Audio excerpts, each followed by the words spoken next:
Hey y'all, hey, welcome back to Truth, Trust, and Trajectory with your girl Shakim B. This is the last and final episode in my mini series, Overcoming Trauma. And I'm so happy that you guys are back. I am going to be talking lastly today about building resilience and moving forward. Last week, we got into how to rewrite your story and show yourself compassion. So, I'm really looking forward to diving into this last episode with you guys. Before I do continue, please make sure you guys hit the subscribe button. Also, hit the notification bell and throw me a thumbs up. And I just want you guys all to know, even though life does throw curveballs at time, it's not about what happens to you. It is about how you respond to it. So in this episode, we're going to be talking about how to bounce back stronger no matter what life throws in your way. And y'all get ready because here we go.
All right, y'all. So before we dive into the how, I want to talk about what exactly is resilience.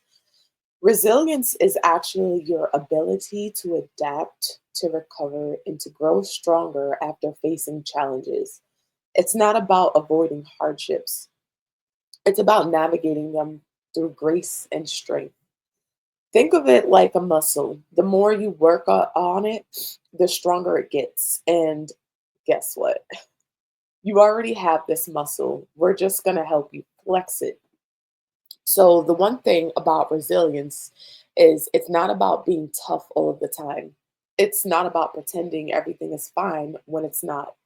It's about acknowledging the struggle, feeling your feelings, and then finding a way to move forward. I want to share a quick story. A few years ago, I went through a really tough time. I felt really stuck and overwhelmed. And honestly, I felt really lost. But what got me through was realizing that resilience wasn't about being perfect. It's about progress. It's also about taking one step at a time. So even when it feels like it's hard, even when you feel stuck, you're not by yourself. And for that, you're stronger. In my last episode, I talked about self compassion and how self compassion also follows those all the aforementioned. So, the things that I just mentioned, as far as being patient with yourself. If you guys haven't seen that video, make sure you head over to my channel so you can check it out. So, for anyone that's wondering why resilience matters, the truth is life is always unpredictable. So, no matter how much you plan or prepare for anything, challenges are always going to come up. But with resilience, we find that helps us not just survive through those challenges, but we can thrive in spite of them. So, I want you guys to think about it like this: when you're resilient, you're not just getting through the storm, you're learning how to dance in the rain. You're building skills and strengths that will help you handle whatever comes your way in the future. And the best part about that is resilience isn't something that you're born with, it's something you can develop. So, no matter where you are in life, you can start building resilience today. And that's exactly what we're going to do. I think in my situation, my life has always been a series of transformative moments. And I was actually just telling someone yesterday about how the one thing that I mostly admire about myself is that no one can ever come to me today and tell me that I'm the same as I was 2 years ago. No one can come to me 2 years ago and say, hey, you're the same exact way that you were 10 years ago, because I pride myself on kind of being like a phoenix that rises from the ashes. So this is always something that I'm constantly working on, no matter how hard life gets or whatever is thrown in my direction. I pride myself on resilience and I actually thrive on it. All right, so now I'm going to give you guys three key tips to building resilience. These are practical steps you can start using today to build your resilience and to keep moving forward. So, the first step is you want to be able to reframe your mind, your mindset. So, the way that you're looking at things. So, because resilience starts in the mind, instead of seeing challenges as roadblocks, what you want to do is you want to see them as opportunities to grow. So, something that you can start asking yourself is, what can I learn from this? How is this making me stronger?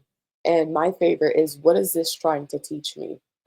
For example, let's say you didn't get the job that you really wanted. Instead of thinking, I'm not good enough, try to reframe it. So, try to look at it in way of, this wasn't the right opportunity for me, but it's preparing me for something better. The way that you shift your perspective can change everything. So it's not about ignoring the pain. It's not about being delusional. It's about changing the way that you look at things so that way you're reacting in a completely different way and it puts you into a different frequency. So it's about finding meaning in the experience. The second thing you want to do is build a support system. And I'm always going to say this because I feel like it is super important to healing. So, knowing that you don't have to do things alone, you want to be able to surround yourself with people who uplift and encourage you, whether it's family, friends, or a community. Having a strong support system can make all of the difference. And if you don't have that support system yet, you can even connect with people online to share your goals. And you'd be surprised how much strength you can find in community. Now, for anyone that might be like I was at one point and consider yourself an introvert, the two resources I really like is meetup.com. So they have virtual meetings where you can actually sit in the comfort of your own house and connect with other people that might be going through some of the same things that you've gone through or are currently going through. And then Facebook is chock full of support systems and groups for anyone that's like a bit shy talking to new people, or if you kind of tend to not really be comfortable, I would just join groups and then just kind of sit in until you feel comfortable enough to insert yourself into someone's post, comment, and then start building relationships that way. And then the third tip is practical self care. So, with resilience, it isn't just about pushing through, it's also about taking care of yourself. So, you want to make sure that you're making time for rest, mindfulness, and activities that bring you joy. And if you guys haven't already seen my last episode, I think it was 2 weeks ago. So, you want to go ahead and check that out. I give practical tools for mindfulness. So, I have some meditation examples as well as breathing techniques that you can utilize. So for me, what I personally do is I like journaling. I'll go on short walks or even take a few deep breaths when I'm feeling overwhelmed. Remember, you can't pour into an empty cup, and self care is not selfish, it's necessary. All right, family, now we're going to put this into action. So, I want to try a quick exercise with you guys. I want you to grab a pen and a piece of paper and open up, or you can open up your notes section on your phone. So, I want you to think about a recent challenge that you've faced. Write it down. I want you to write down what happened, how did it make you feel, and what is one thing that you've learned from it. It's a simple exercise to help you process your emotion and to find meaning in the experience. It's a small but very powerful step to building resilience. Now, if you take a moment to do this, I'll wait.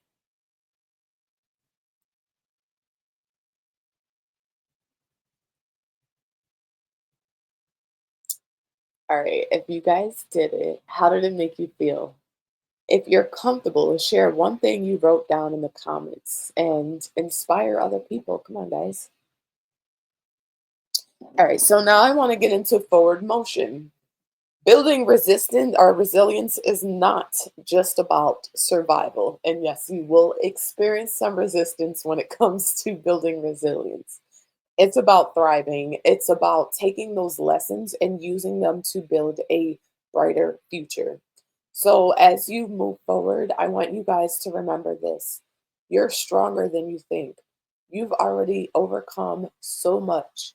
And if you have what it takes, keep going. And I know you guys do. So I have a challenge for you guys at home.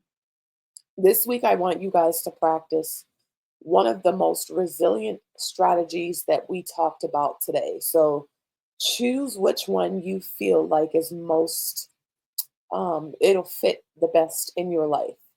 Maybe it's the reframing the negative thought technique, reaching out to someone for support, or taking time to make sure you're doing self care.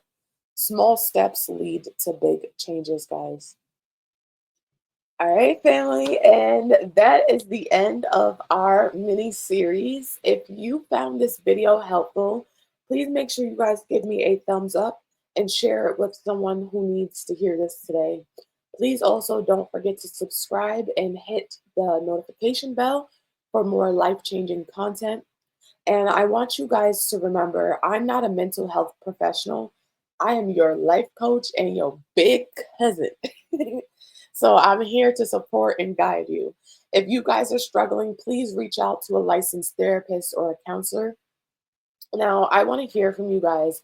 What is one challenge that you've overcome to make you stronger? Drop it in the comments below and let's inspire each other. Also, I wanted to make sure I included this before I ended. If you guys made it to the end of this episode, please make sure you head over to my website, TruthTrustAndTrajectory.com. I have way more resources and content to help you guys on your healing journey.